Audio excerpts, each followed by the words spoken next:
All right, we should be good to go here. Is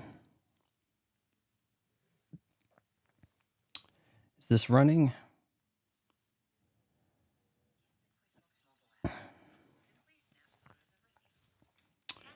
Got an ad. All right, I gotta say, I think this is working right now. Let me just kind of make sure here on. Yep. If I say got an ad, then we know it worked. Oh yeah, I think we're fine. So let's get into this. Oh shit. And then I've got to streamline this a little in some way, guys. I don't know how I'm gonna do it, but I've got to find a way. Let's see here. Oh, we got 5 viewers. Okay, hey guys, hang on tight. We're gonna get to this here. I've got a little bit of an adjustment to make to get my screen up there. Yeah, all looks fine as far as that goes. Nice. How are we doing? Feel free to use the chat. It is open to subscribers of, I think, 3 to 5 minutes. I can't tell. Originally, the plan was members only, but we did have a members only vote. And the vote, we're up to 6 viewers. The Nintendo Switch 2 is powerful, guys. Or is it? Yo, new to here? We got our first chat from a viewer, and thus we shall begin. Had a little members vote. You guys couldn't decide on which Red Bull you wanted me to try tonight, yellow or amber. So it looks like we're going to go with yellow. Never tried this. The smell tells me regrets. I am smelling pineapple, and I do not like pineapple.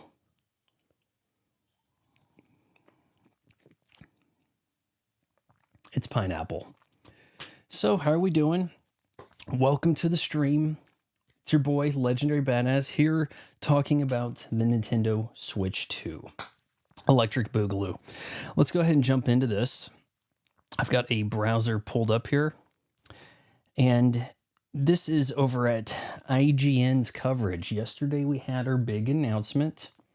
The Nintendo Switch 2 reluctantly coming out in 2025.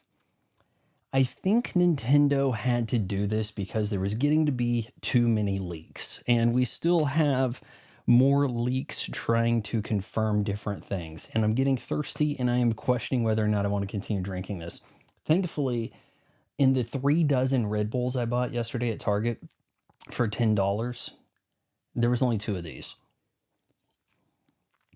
Nintendo, let me rephrase this. The Nintendo Switch 2 is clearly going to be larger. It looks like people are leaning to an LCD screen of 8 inches. Frankly, it's hard to tell the size in the reveal video that we got. So here, is that going to play an ad? If I click on this, who knows?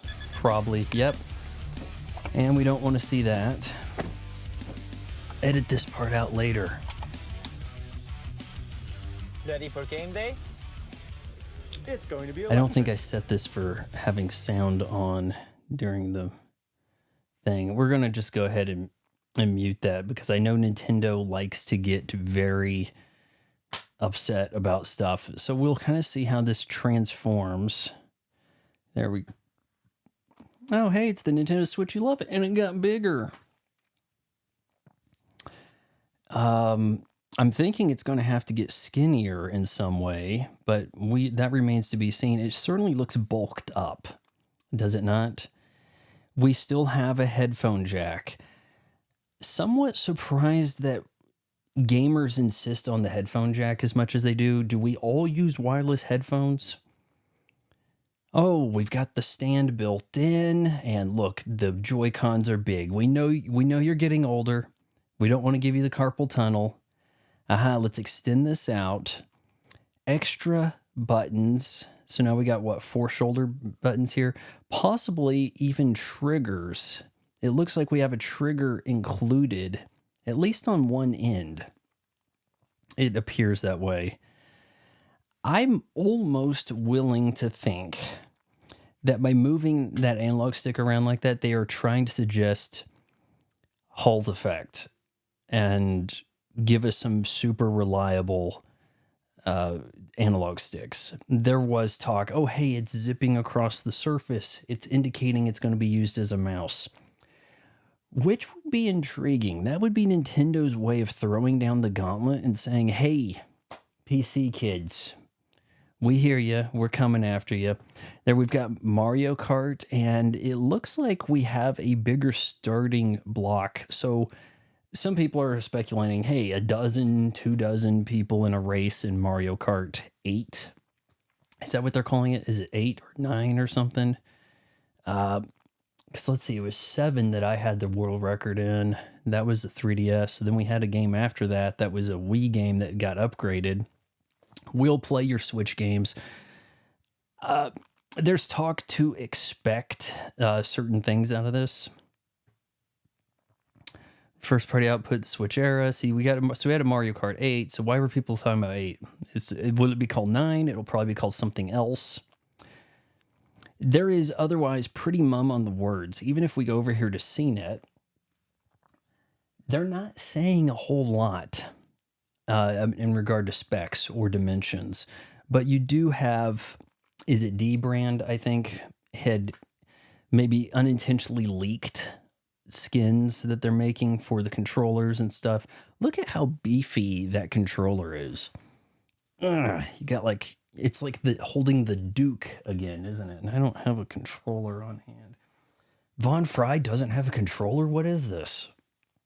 So, I think that we're moving a little to the big side with this. At what end does it not become a portable console?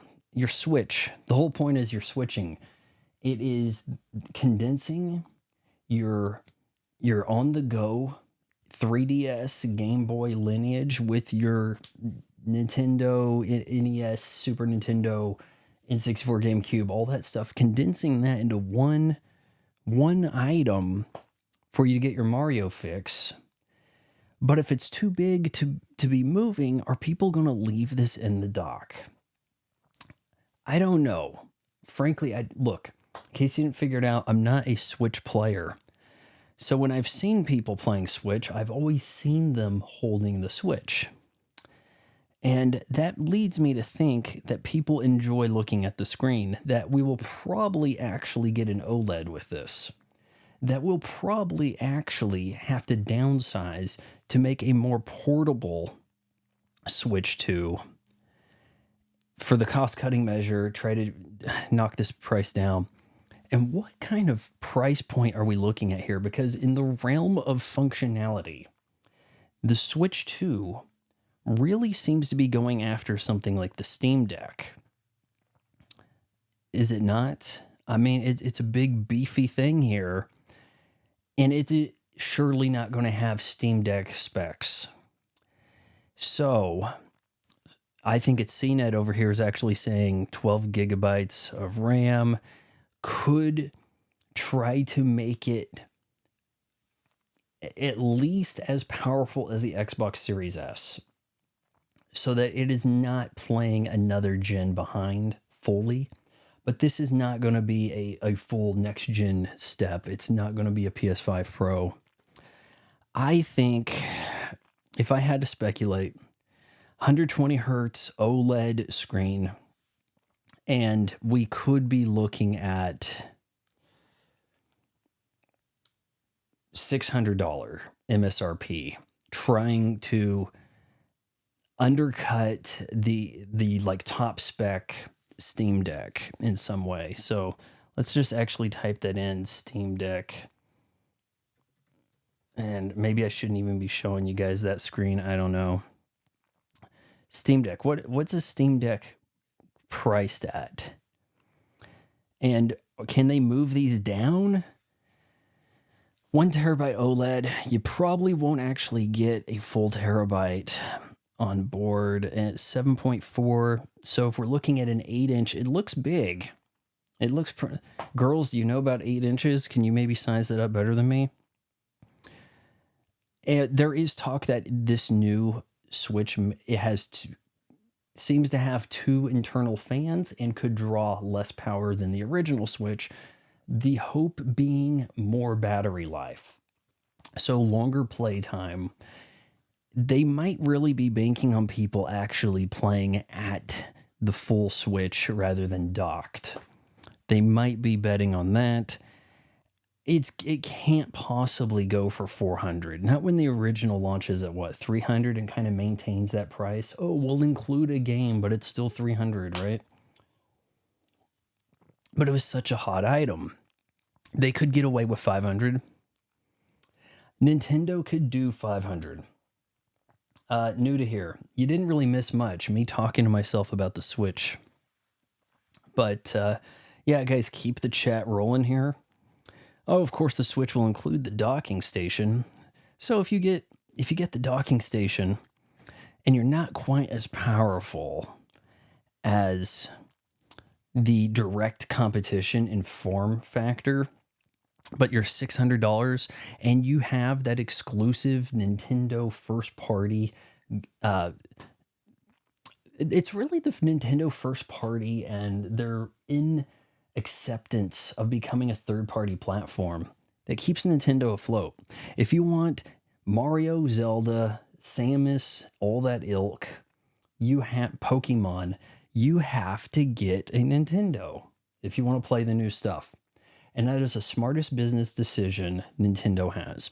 If Nintendo played this, let's go back to CNET. If Nintendo played this like Microsoft, they would be out entirely. People would play the Mario games on a more powerful system, their PC, or either an Xbox or either a PlayStation 5. They wouldn't bother buying the effectively old hat Nintendo tchotchkes, essentially. They'd be like, oh, who needs a Joy-Con? I've got a better controller. I could use Xbox Elite. I could use a mouse and keyboard. They wouldn't even fiddle with it. They wouldn't even bother. But because Nintendo says if you want to play our properties, you have to buy our stuff, that is what sells your consoles. And Xbox, either Xbox is learning this late, or they don't care because they're trying to segue out of the console market. News coming out that they're going to put Halo Master Chief Collection, Gears of War on PlayStations. And then from PlayStation, okay, fine, we'll let you play Final Fantasy VII, the remake. Okay, so you get all of our best stuff, and you get, in exchange, a third-party game they had a limited exclusivity to. This is not the way to keep things going. People are buying PlayStation 5s because there are games there that are not anywhere else, or that eventually come to a PC. On the Xbox, you're just simply going to get the better version of an Xbox game on a PC. And that's not a win for Xbox. Oh, but we still sold the games. So what could we really expect here? 8-core. I'm still dealing with kind of a tablet smartphone type processor. And I think that is to try to keep the amps down for the purpose of extending that battery life. Original Switch, 4.5 and 9 hours of battery life between the two, depending on screen brightness and other factors. What could we be looking at here? So a 5-watt draw compared to an 8 to 12 draw.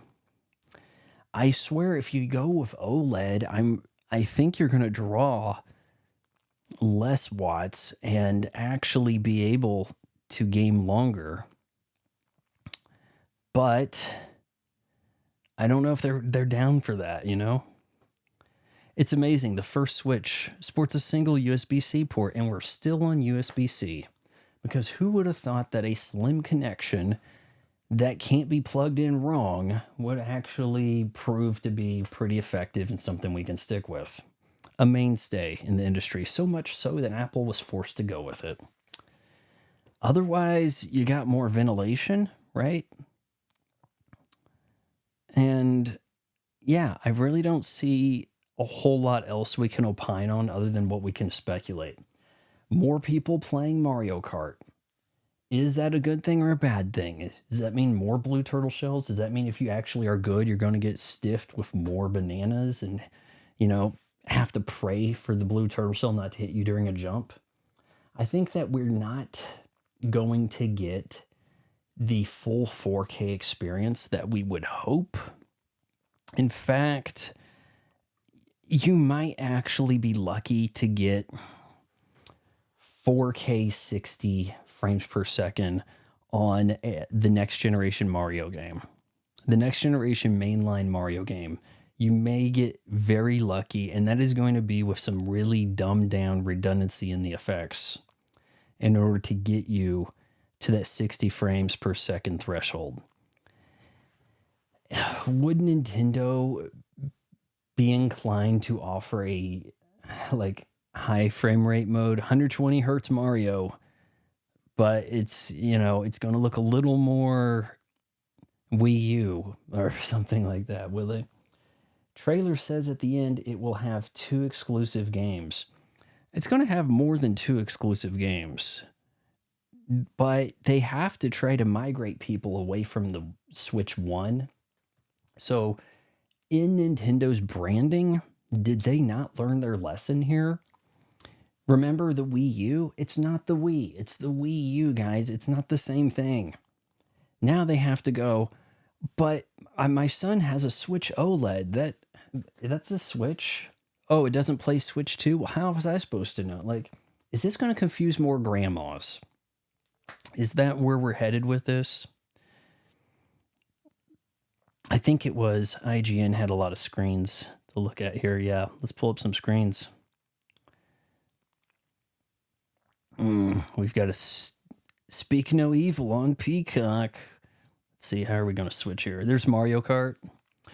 Look at how many spots there are on that starting grid. 1, 2, 3, 4, 5.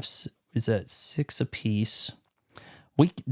That's easily a 24 kart grid. Is that going to be reflected in the gameplay? What do you guys think?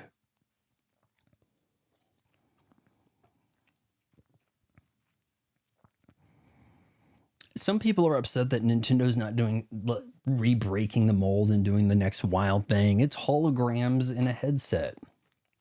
It has 3D. They're playing it fairly safe because they're protecting their first-party properties.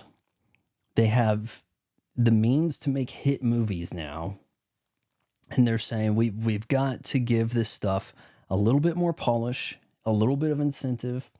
It's not going to be radically different than what you expect from us.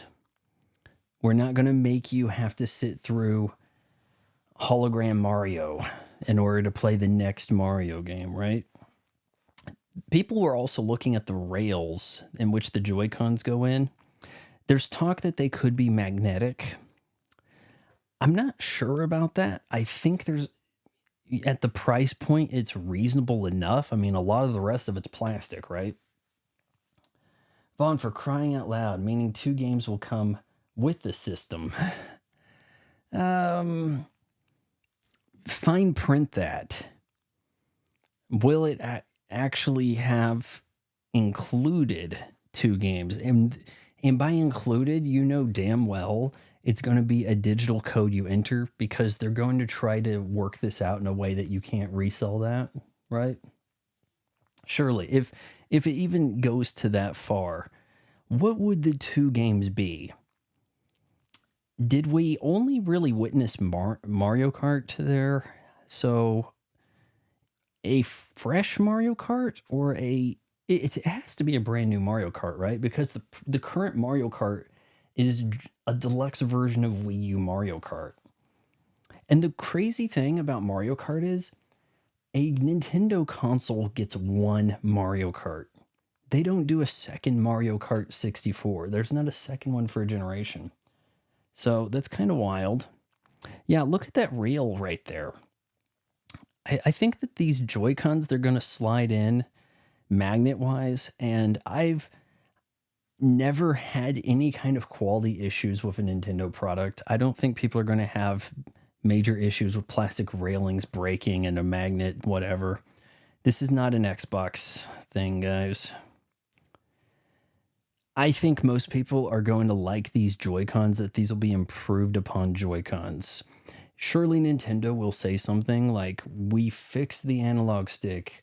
No more analog stick, bro. But maybe they didn't. Maybe they just said they tested it and therefore they're saying it's fixed, right? Could be the case. Another look. We have 4 shoulder buttons across, but we have kind of like one trigger. I'm wondering how that's going to really manage, or if they're going to just expect you to go Pro Controller.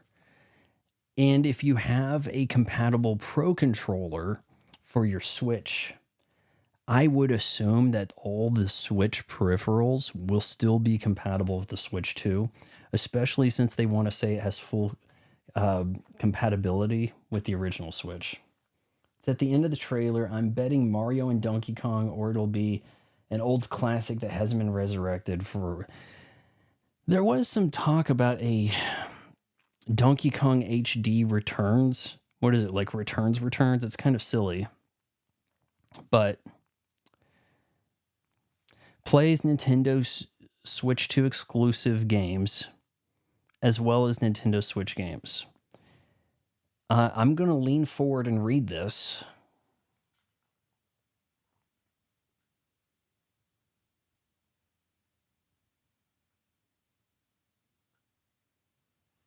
Games and systems sold separately. I'm seeing, what is it, New Super Mario Brothers or something? The one with the elephant. It looks like that's what they're playing right there.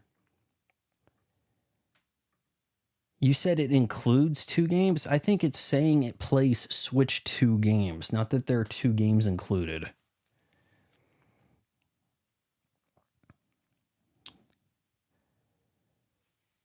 Plays Nintendo Switch 2 exclusive games. Yeah, of course. It's not going to come with 2 games.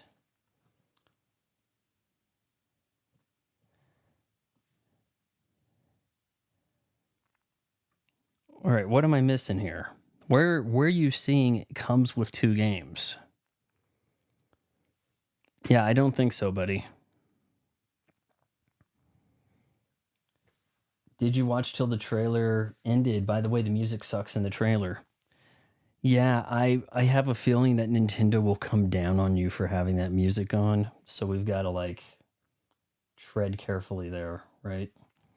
Let's go ahead and get away from that for a sec here. Go back to solo mode. Free solo.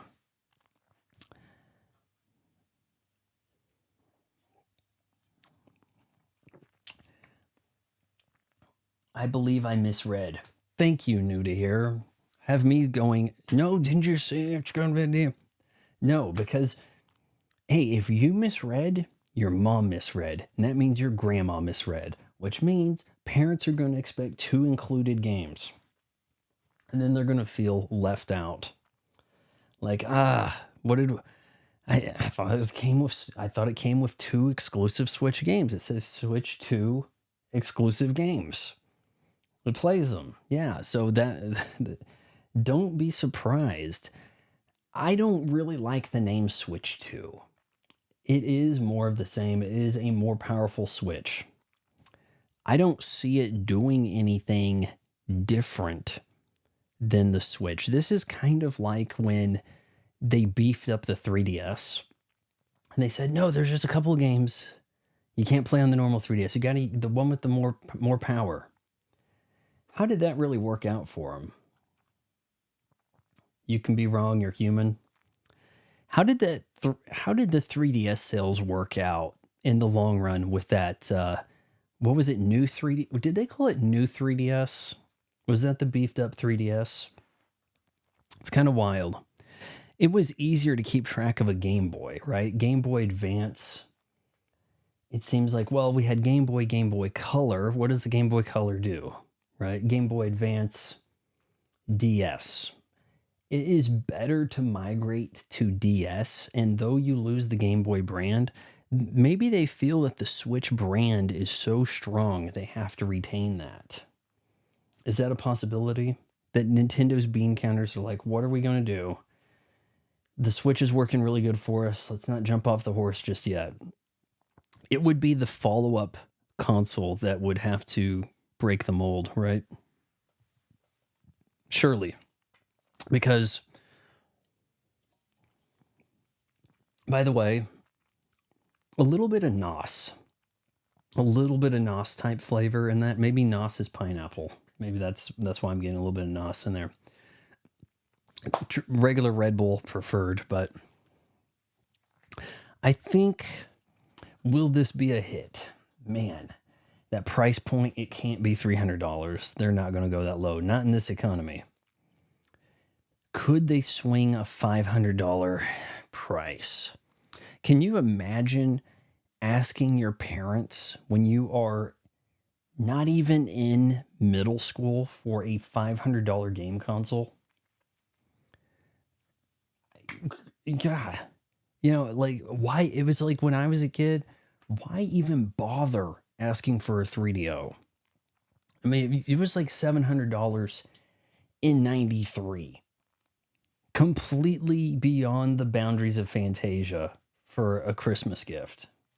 Why doesn't Nintendo just make high quality phone games and abandon consoles? They have been doing a little bit of phone stuff. They have that endless runner Mario Run. Super Mario Run, is it? See, back on my birthday, I got an email from Nintendo saying, hey, we're going to give you some points to get some merch. You want like a bag with a Kirby on it or a calendar with Mario? We'll give you some points. And then in a couple of weeks, if you check in each week, you get some points. And a lot of the stuff they had there used to be a Club Nintendo, now they call it My Nintendo. And there was a fair bit of stuff talking about Mario Run. Add this trophy to your Mario Run trophy thing. You can get kids with the digital goodies. And if you can get kids with the digital goodies, will this thing be powerful enough to entice sales of the digital goodies? Will the digital goodies look even better? And then you can be like, wow, okay, now we're talking. Now I can spend $20 on a Mario skin in Fortnite or something like that, right? Anybody with a Nintendo Switch, let me know. Does the Nintendo Switch, I'm guessing it's just 1080p. Does it support any kind of 4K for maybe Netflix streaming? And does it support high dynamic range or / Dolby Vision? Does it support Dolby Atmos? I mean, this thing comes out in 2017. At that point, that might have been like the very start of really having those kind of discs available. And now I have to wonder if it had any means to get an update to support streams for that. Of course, the screen won't do high dynamic range, but I'm just kind of wondering. I don't think Nintendo should abandon their consoles. If Nintendo abandons their consoles, they're no better than Sega. They could say we turned a profit by just being everywhere, but there is a difference in being able to control your character this way versus putting it anywhere for a buck. Nintendo, what is it? Super Nintendo Land? Is that what they call it at Universal Studios? Actually, they probably don't even call it Universal Studios. Universal Epic whatever something, right? Would you be able to maintain that brand if it was simply everywhere? Kind of like the way Sega is just kind of prostituting out Sonic right now. Let's just get Sonic everywhere. Get some movies out. Hire that guy to be the voice of Sonic because he has the same haircut. And James Marsden can be there or whatever, And they're just doing that. Whereas Nintendo is a little more calculated. And because they set a high bar for quality, I think that makes things more endearing in the long run. Look who doesn't set a high bar. Disney, Lucasfilm. Hey, it's been 6 months since we did some Star Wars thing. Fine, Star Wars Goonies, just put something out there. What that's kind of the way they roll. So no, I don't think Nintendo needs to be in the game of pimping out Mario so much. So you think this will be like the Nintendo Wii U? A little. The Nintendo Wii U at least had the benefit of not being a Wii. This is more like the new 3DS, where it's going to say, oh, well, you can't actually play that game, even though it looks like it's on the same console, because you have a Switch, and that's a Switch 2 game. So it will lead to some confusion with somebody. This is to confuse that grandma that got you Transmorphers out of the DVD bin at Walmart when you asked for Transformers with Megan Fox. That is kind of what could potentially lead up to happening here. Yeah. Franchises are so dead.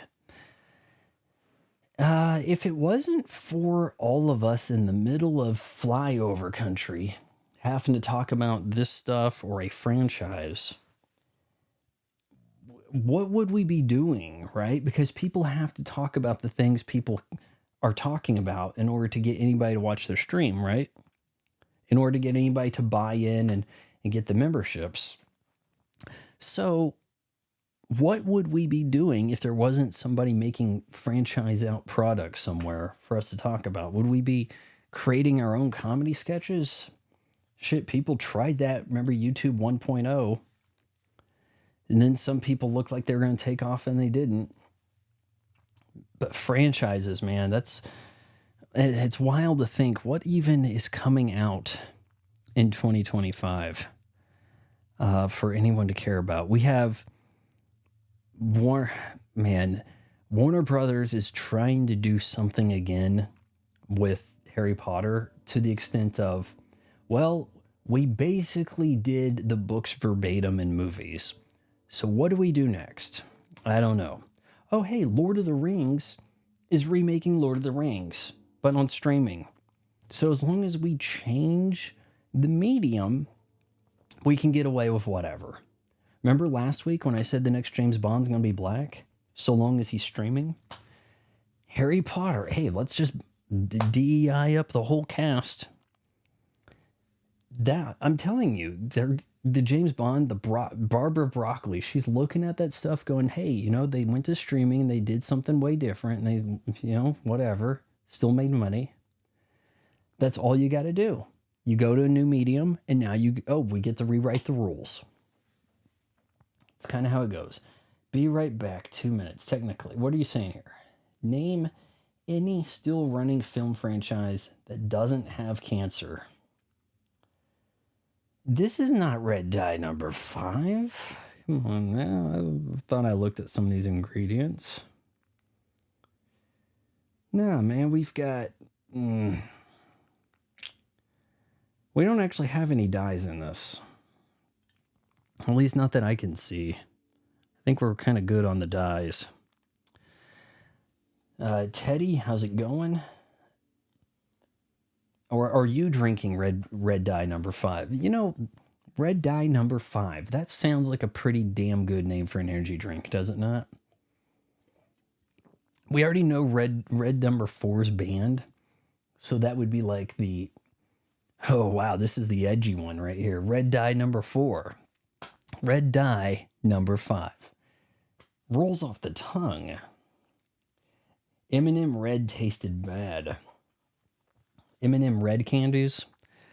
Do you remember in elementary school, it was almost like an urban legend that was getting tossed around about how, oh, the red M&Ms give you cancer. You don't want to eat those?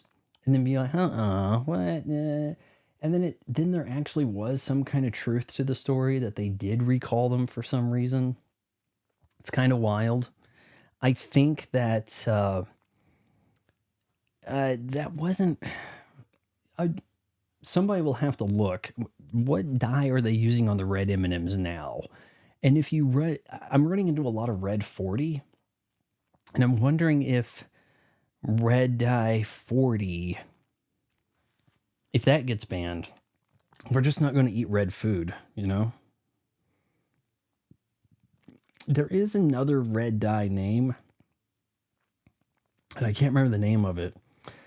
It's got a funny sounding name. It sounds like a Ozempic or something, but it is actually crushed bugs. And when you crush them, they make a nice red powder, and you put that in things, and they put it in some Starbucks drinks a couple years back, and there was a big fracas over it. Fracas or fracas, not sure. Frack.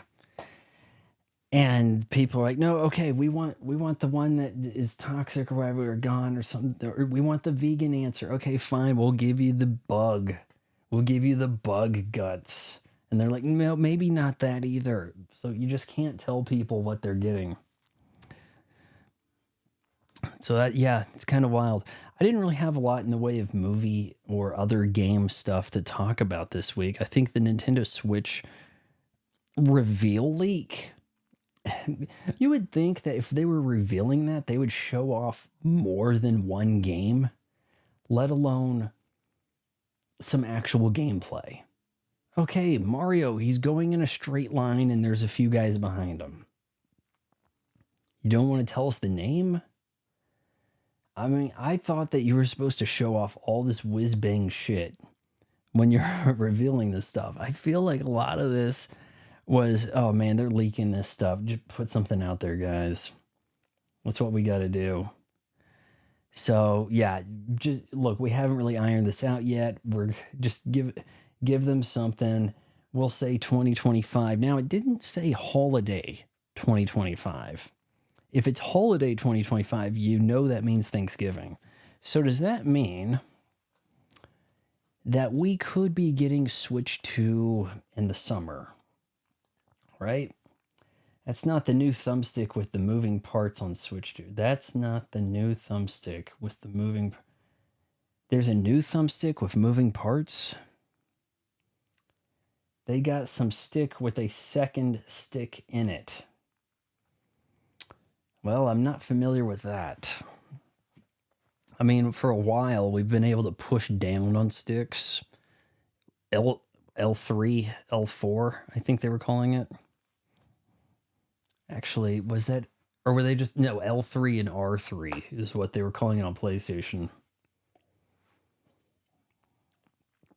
And I didn't have the PlayStation...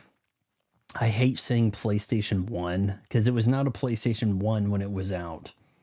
When the PlayStation 2 comes out and they want to like size down the PlayStation, they then called it a PS1. But they had an analog stick controller. And then they changed it up. And then they made that the... It was called like dual analog. Like there was some like kind of weird, unpopular analog. I think DualShock might have been the name of the PlayStation 2's first controller with that. Let me look that up, actually. I'm going to just type this in myself here. But PS1 dual... I think it might have been called dual analog. Dual analog controller. Yes, here, I'll show you guys. So that's the dual analog. Predecessor to the DualShock and the first analog. So you can tell from the it's got these like concave buttons, analog sticks, and it didn't vibrate. So that is something. But then the DualShock. Okay, so we have a DualShock. So PlayStation 2, it must be the DualShock 2. The DualShock comes out like right soon after. Like, okay, November 97 versus April. So you very seldom saw the first version. I remember seeing games that had DualShock Edition or DualShock supported or something like that. And I never had a DualShock controller. I had a PlayStation one in 1998, and it came with the non-analog stick version. It came with I almost want to say it had two of them in the box, but probably didn't. I think the last console that actually shipped with two controllers was like a Super Nintendo. So I don't know if you could push down on these. It does say L3, R3. So I guess as soon as they had that there, and they have an L3, R3, so I guess you could always push down. Back to full screen mode. How do you like these cool transitions, huh? It's a nipple that slides on the top of the mushroom. Something. F118 stick had vibrate. F17 no vibration. I don't know what this F17 18 stuff is, but oh no, you're talking about the 3DS had a analog lily pad that you could slide around, and it was actually fairly effective. You would think your thumb slides off of that and it's no good, and you couldn't push down on it. But then they came out with the new 3DS, I believe it was. And new 3DS. And it had a like second stick of some kind. So we'll pull that up. Yeah, kind of different here. Oh, it has the lily pad on the left next to the D-pad, above the D-pad. And then on the right, because it has this other camera control functionality. That's why you can't play your 3DS games. That's a new 3DS. Yeah, actually calling it new 3DS, that will lead to some consumer confusion. No doubt about it. Huh? I just got a new 3DS. No, you don't have a new 3DS. In fact, we should call yours the old 3DS. Do you remember when they came out with the DS Lite? That's when I got in on the DS.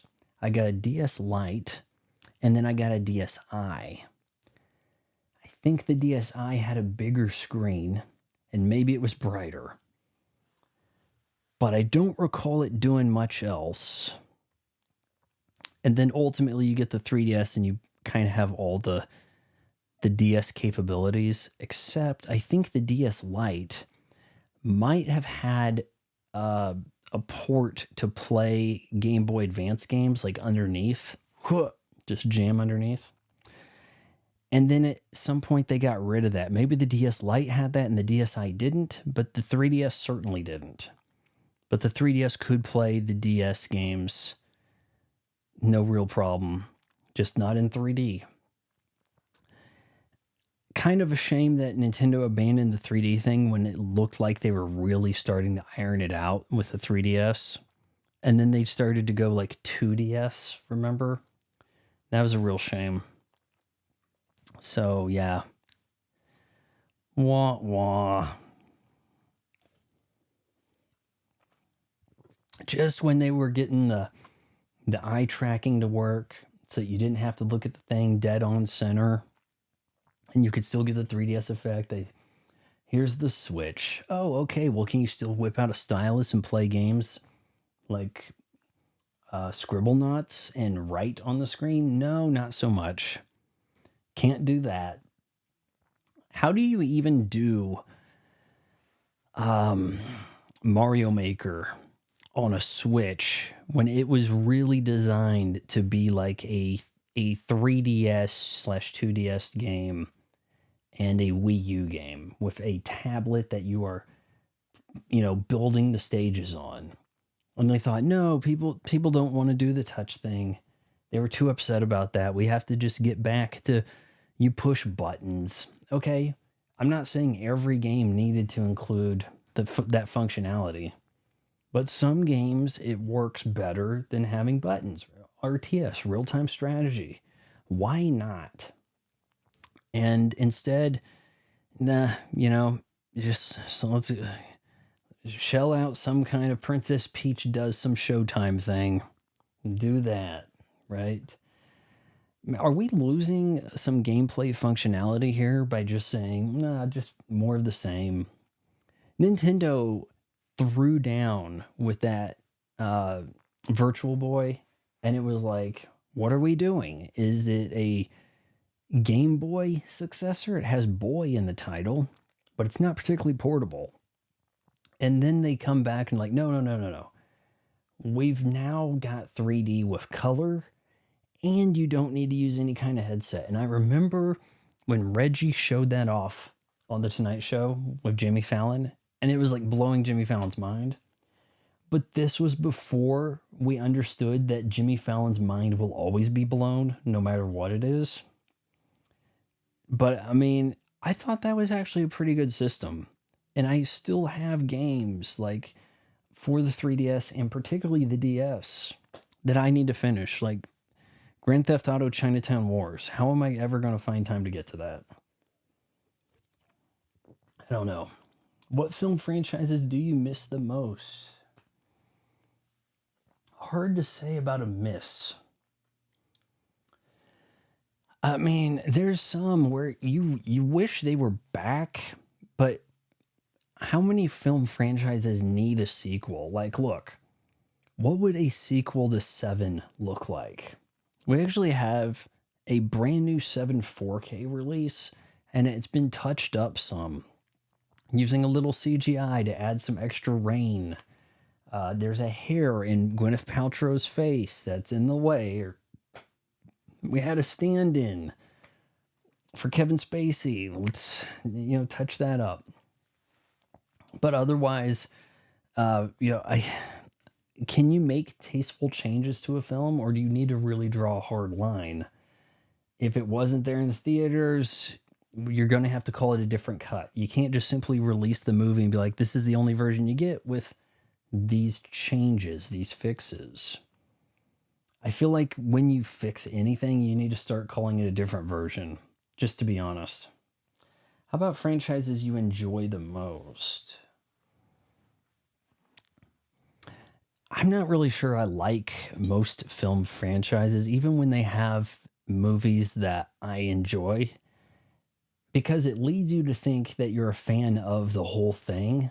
Like, look, I really like the first 2 Terminator films, but if I say I'm a fan of Terminator, then it's like, oh, so do people cosplay Terminator Salvation characters? Like who would do that? You see what I'm saying?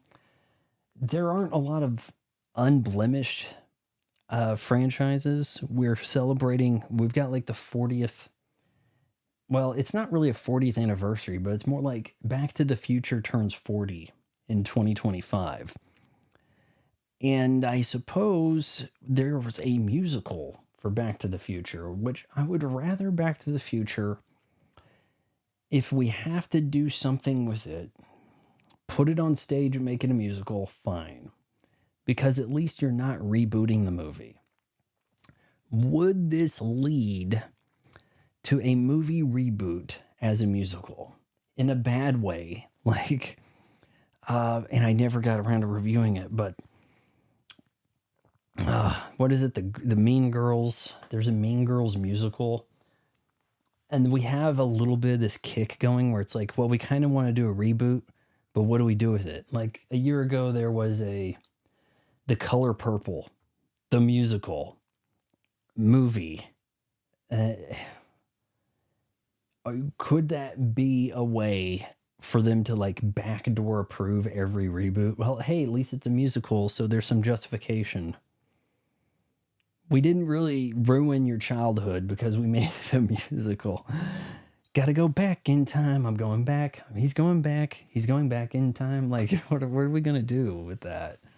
Oh, I haven't seen the musical. Is it even out yet? I don't know. But Terminator 4 was good. That's a controversial take right there. Terminator Salvation should be better than Terminator 3. But boy, is it generic as shit. giant Terminators that just snatch people. Oh, it's a fearsome T-800. What's it gonna do? Oh, what you gonna do, brother, when the T-800 runs wild on you? Oh, Hulkamania, Terminator Mania runs in my veins. Like, all it did was just throw people. It just throws John Connor some.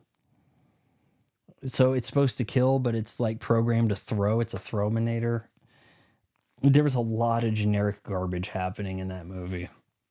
It didn't look like probably the big kiss of death there, and it's not this was an age where these movies were leaking before the effects were finalized. The same sort of thing happened same year for X-Men Origins Wolverine, wasn't it?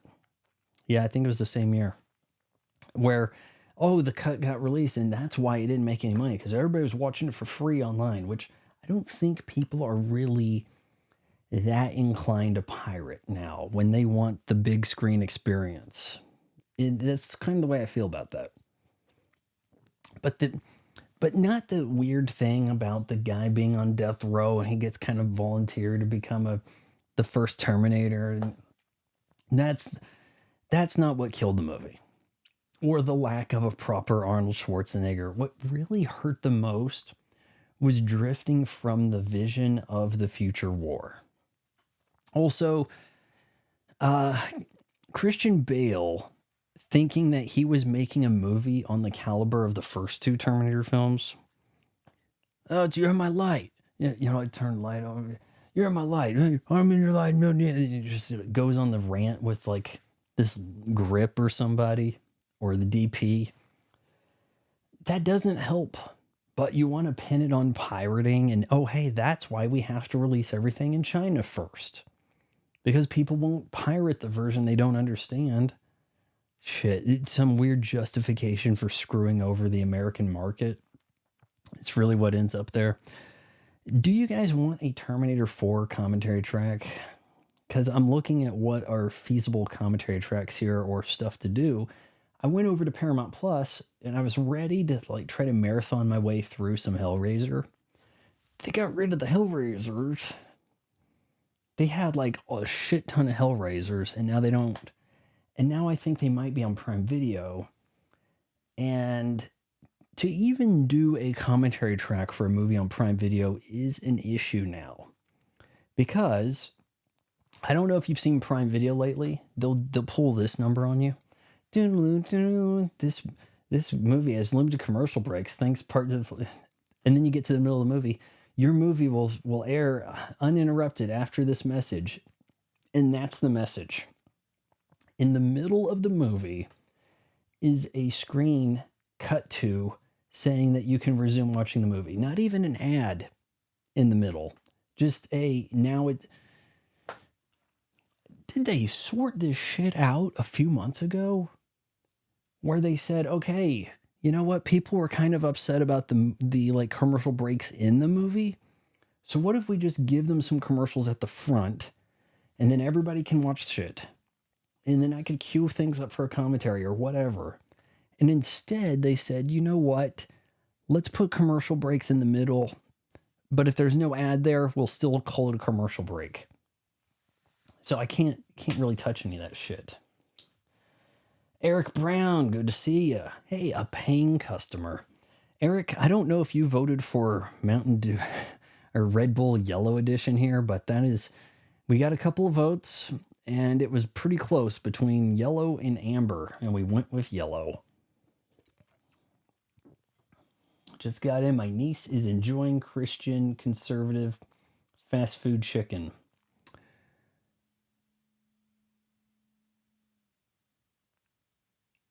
Chick-fil-A. What are we talking about? Terminator 84 is based AF. Okay. Let's try to keep the F-bombs out of the chat just because they're going to be coming after me, guys. I know it. Has anyone seen Jesse Ventura knockoff?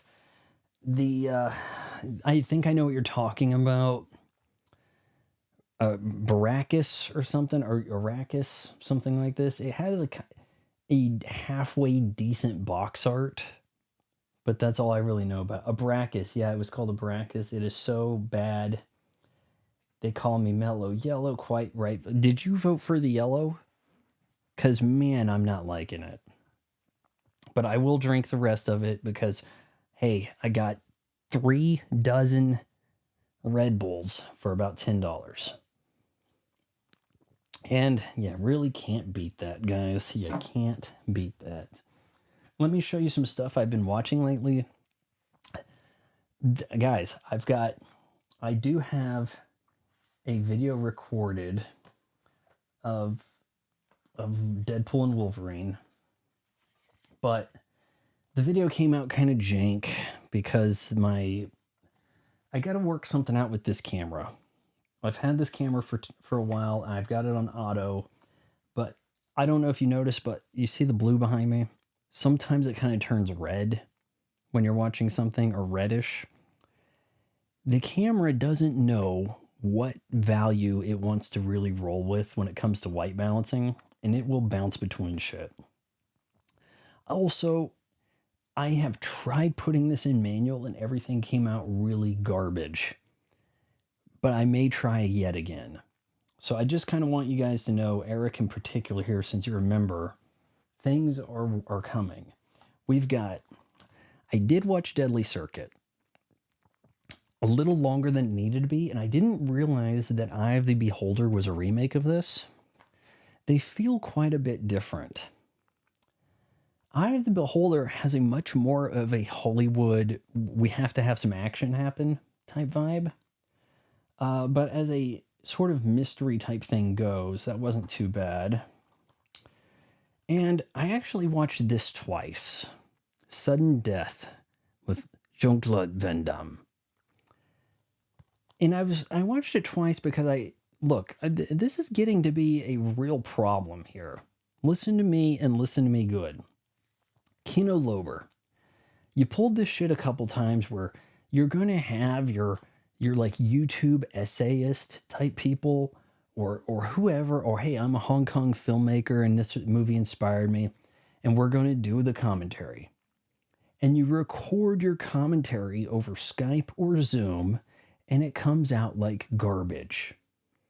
Be it one end or the other. If you're going to have your guests on your commentary, have them record their end and send it to you and put it together proper. Because I'm getting kind of sick of listening to commentaries from fans on 4K releases, and they just sound like, your average restream over on YouTube. Not the way to do it. But the reason I watched this twice, I was thinking, what's this movie missing? Okay, you have unprecedented access to an NHL team and their stadium. And when you have a fight in the kitchen, it's actually in the kitchen, and he actually climbs on the roof, and there's stuntmen actually doing things. And it feels stuntmen with a wire attached and a blue screen below them or whatever still feels like bigger stakes than the Marvel shit way of doing stuff today. But it feels oddly small. Sudden Death feels oddly small. And I'm giving you guys kind of a preamble here of the review, a little bit of a preview. There's an ex-wife played by the chick from the House on Sorority Row and Monkey Shines. She has one scene. She's never concerned about her kids. No one in the audience gets word that there's a terrorist holding the vice president hostage. Things like this. There's not like any kind of character development for anybody. Full stop. Oh, my dad's a fireman. Okay, so there's redemption for JCVD. Who didn't think that was going to happen?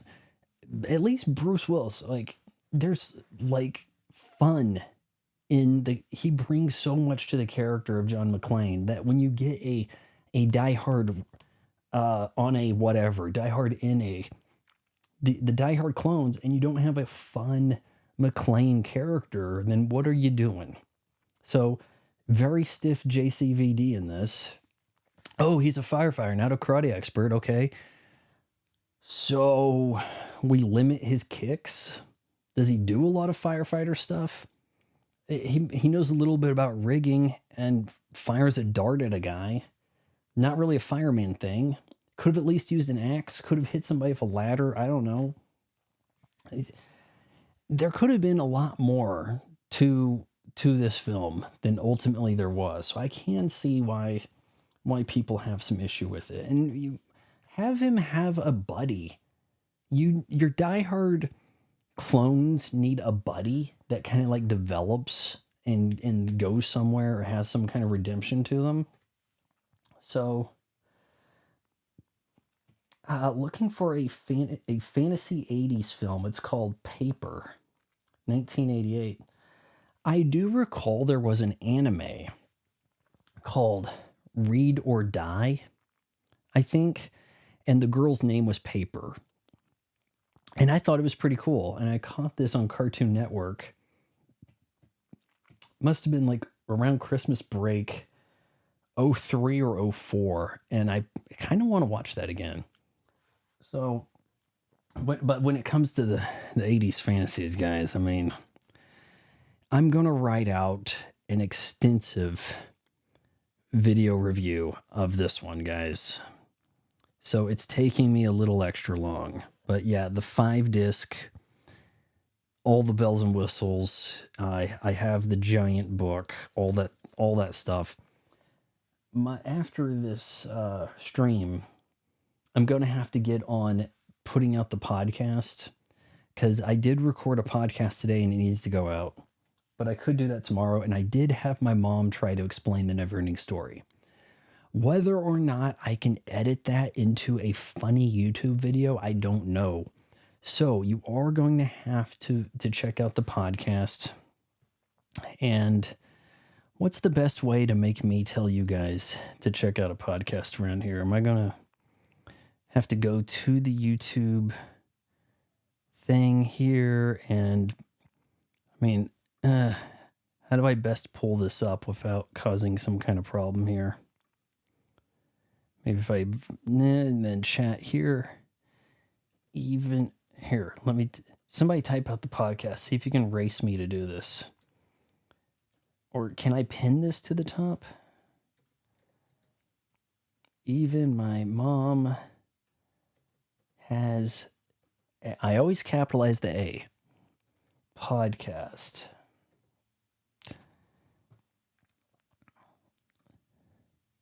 Pin message. All right, so that's what we're going to try. Chuck Norris or Van Damme? So I saw somebody was talking on Twitter or X or whatever you want to call it. And they were trying to put together what is the Mount Rushmore of action film stars? And the way I see it, you have the two obvious ones, okay? Arnold Schwarzenegger, Sylvester Stallone. There can't be any debate on that. Beyond that, you probably have Bruce Willis. But then the fourth one, some people like Chuck Norris, Jean-Claude Van Damme, Keanu Reeves. Some of these make sense. Frankly, I would go with Mel Gibson because, and I've been meaning to kind of make this video for the longest time about like the rise and fall of action films. The thing is, I'm pretty sure by the way we look back on it, it feels like The Road Warrior, Mad Max 2 is the first action film. And then hot on its heels, you have First Blood. Then you've got action film proper around 1985 with Commando and Rambo First Blood Part 2. Those are the ones where you really establish what an action film is, with lots more gunplay. But Mel Gibson, lots of action, be it as Mad Max or Martin Riggs. So why is he not more in the conversation? Something to think about. Jean-Claude Van Damme and Chuck Norris are really more of a second tier. Like, they can't really be on the Mount Rushmore because they're both not quite the top tier guy. They don't enjoy any part, or they're not in the conversation of being the top guy, right? Like you could have people say, "Oh, well, now Bruce Willis has taken over," or hell, you might have even been able to say Nicolas Cage has taken over at some point. If it was 1997, you could say Nicolas Cage has taken over action. No one could have said that for Jean-Claude Van Damme or Chuck Norris. It just doesn't work. I do need to get to watching Passenger 57. Haven't seen that in ages. Was actually looking at maybe starting up White Men Can't Jump last night. I did finally get to watch this. I might have told you that already. I'm going to have... Look, I'm going to tell you this.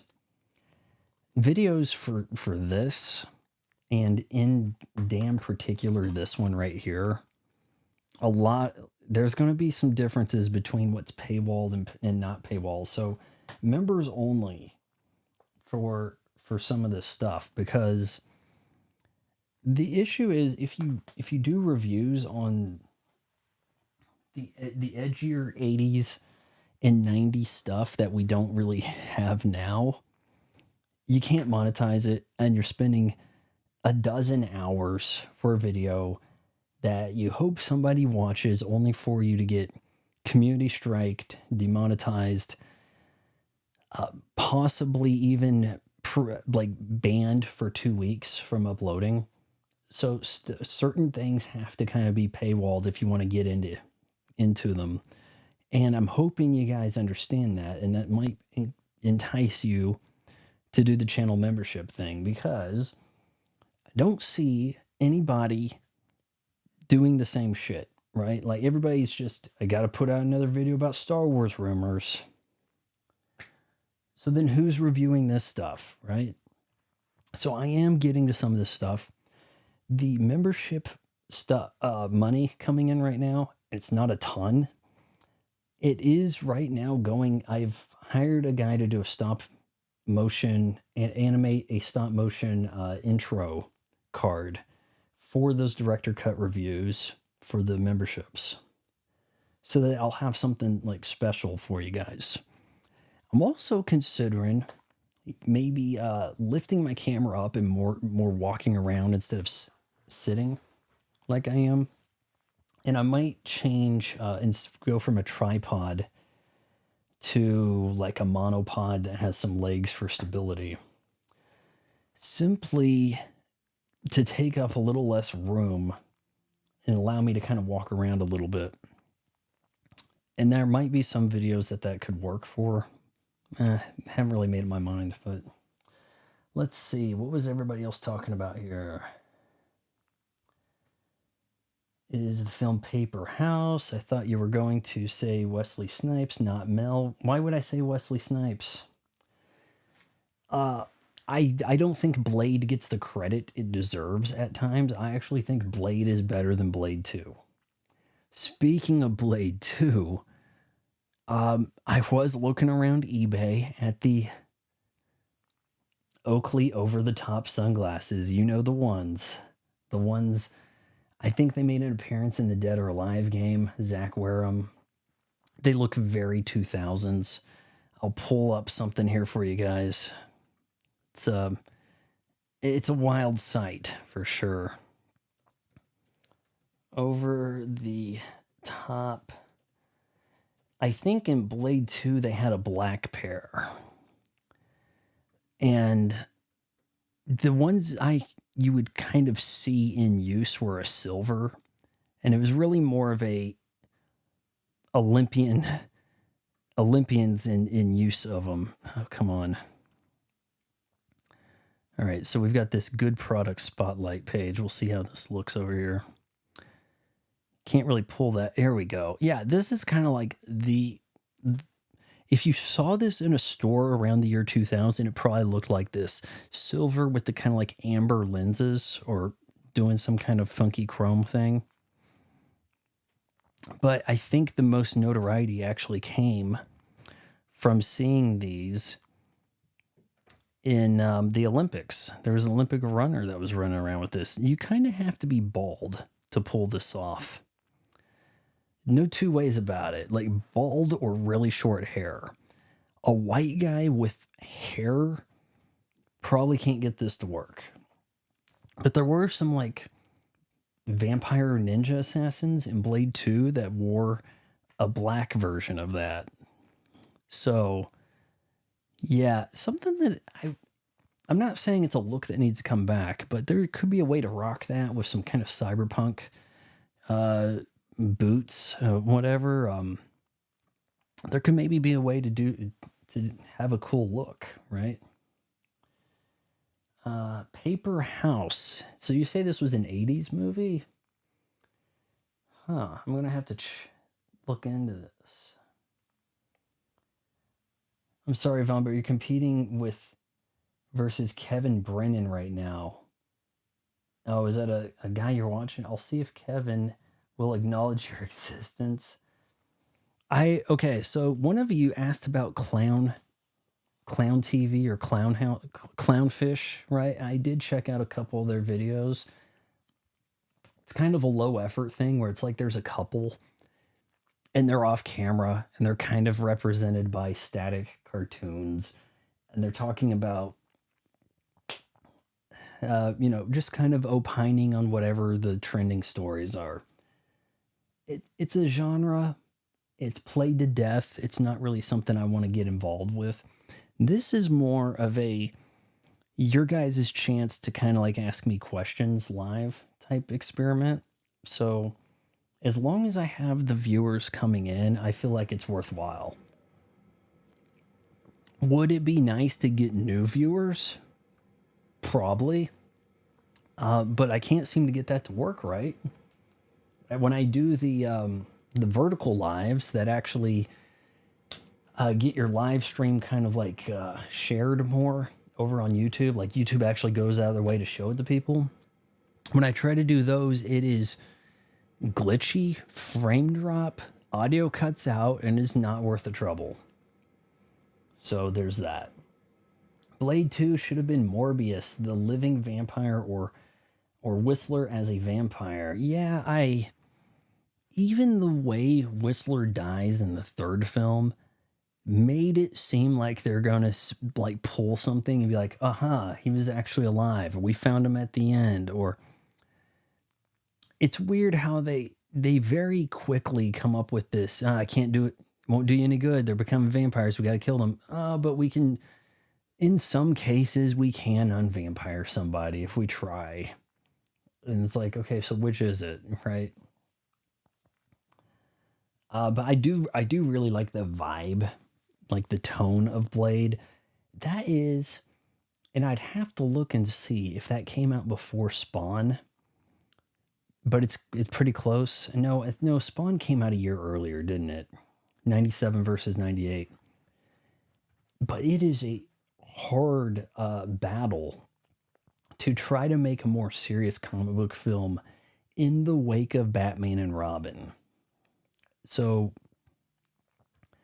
as Deadpool and Wolverine kind of incorporated Blade for that reason, because it's like, hey, he established this universe, or, to that extent, it seems kind of justified, right? To be like, make sure you show some respect for the elders, right? Something like that. And Wesley Snipes still looks like he can go. He looks pretty good in Expendables 4. 3. Yeah, 3. Sorry. All right, so I'm going to have to look at this Paper House, aren't I? You guys are going to make me watch Paper House? There's a few things I've kind of started and then ended up watching something else also. I started watching one of them South Park specials on Paramount Plus and then watched something else instead, whatever. I have ordered some more anime. I've got more anime coming. Next week, I should receive Crying Freeman. There's 6 OVAs, I think, on the disc, or 6 episodes of some. And Bubblegum Cry. Hold on. Oh, I'm trying to think here. Bubblegum Crisis has a new Blu-ray coming. And I caught Bubblegum Crisis, I think, on Tubi.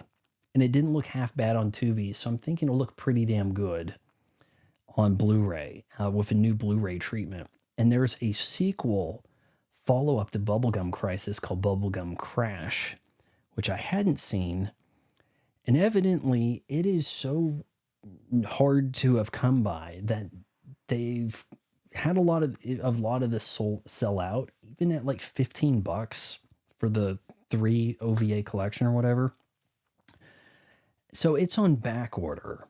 Now, I could have spent $30 and gotten it on Amazon, but instead I went with Crunchyroll Store because I had some other coupon things going. So I've got that and Demon City Shinjuku coming.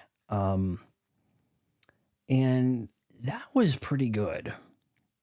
As an OVA goes, that was like an enjoyable, pretty solid OVA that people say it's quite well treated on Blu-ray. Like, you'll be surprised how much better it looks. So looking forward to that. And I have already done a review of some of the stuff. Like, I mean, most of what I mentioned there I've seen. So we'll see what we do with videos regarding that.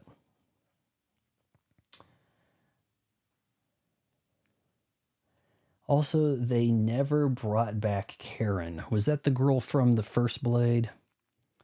Was she working with Blade by the end of Blade? Or was it more of a, you go do your own thing, and then Blade, like, basically ends the first film in Russia looking for Whistler? Wasn't that the case? And then they start Blade 2 in Russia? Blade 2, I think, might actually be overrated. It's okay, but some people were acting like it was mind-blowing or something like that. X-Men 2 is overrated also.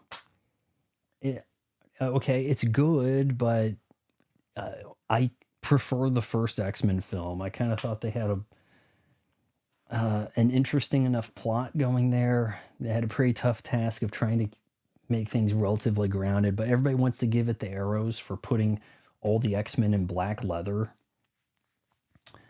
In the wake of The Matrix, you're going to end up with a lot of black costuming, a lot of black leather.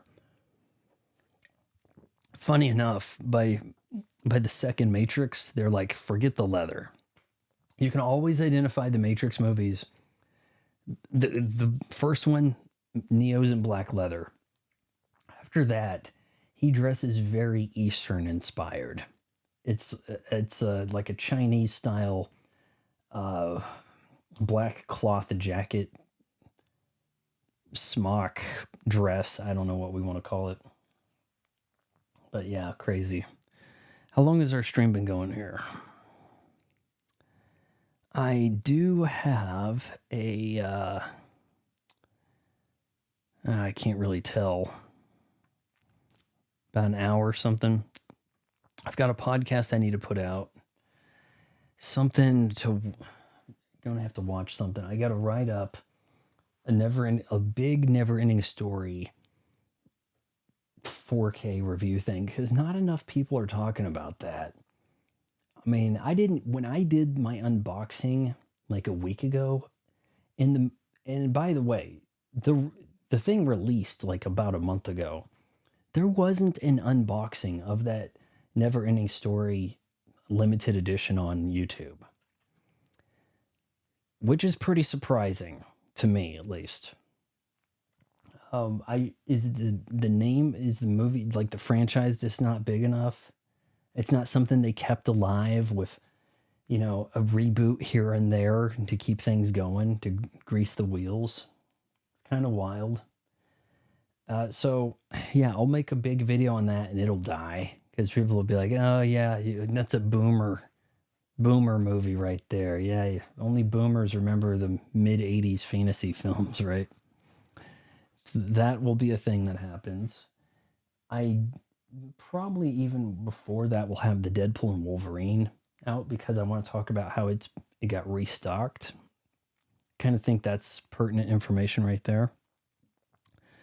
And I'm probably talking to myself right now because it says I've got 2 viewers, and that might be accounting me twice because I've got this opened up on another screen to try to figure out how much time was left and type. So, yeah. That's the way every stream should end over on YouTube, is just like, oh, you ran out of viewers. It's like you didn't maintain the speed on the track in pole position, so now the game stops. It's like that sort of thing. That's how it should go over on YouTube. Like, even the popular streams, they should just run out of viewers. Like, YouTube just starts treating them like everybody else and says, oh, you just don't have any viewers anymore. Your stream ended. That's a good way to go about it.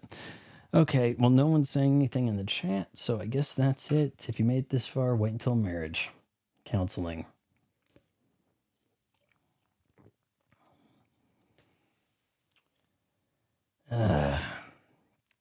I don't even think I got to editing last week's, cutting the ending and all that, because the day after you do any of these streams, it won't let you do any edits. It just says like, hey, you can make it a new video. Do you want to save as a new video? Not trim.